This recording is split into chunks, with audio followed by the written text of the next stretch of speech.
এই মোটর ডিপার্টমেন্টটা ভাই এত সোজা না রে। এই মোটর ডিপার্টমেন্টটা পা রাখলে আগে নিজের জানটা জমা রাখতে হবে ওই জমের দুয়ারে, আপন মানুষগুলোরে ত্যাগ করতে হবে, প্রিয় মানুষটারে ছেড়ে দিতে হবে।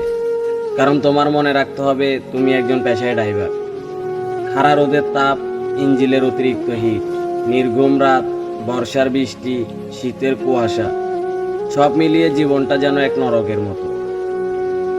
দুপুরের খানাটা ঠিক মতো খেয়েছি কিনা সেটাও জানি না, রাতের খানাটাও জানাই থাক, সকালের নাস্তা কখন খাই তাও জানি না, সকালের নাস্তাটা কখন খাই সেটা নিজেরও মনে থাকে না। এই মোটর ডিপার্টমেন্টে পা রাখলে ভাই ফ্যামিলির মুখে হাসি ফোটানোর কথা ভাবতে ভাবতে নিজের মুখে হাসি আছে কিনা সেটাও ভুলে যাইতে হবে।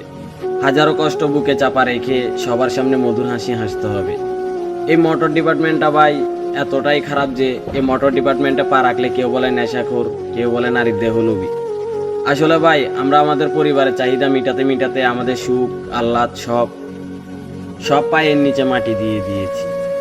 নিজের মুখে কখন হাসি ফোটাবো সেটা নিজেও জানি না।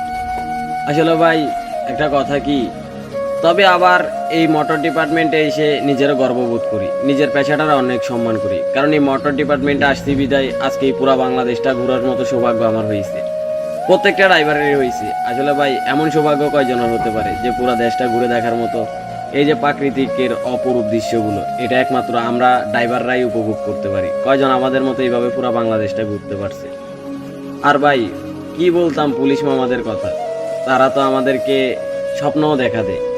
এক কাপ চায়ের টাকাটাও আমাদের কাছ থেকে নেই, একটা বেনসন সিগারেট সেটাও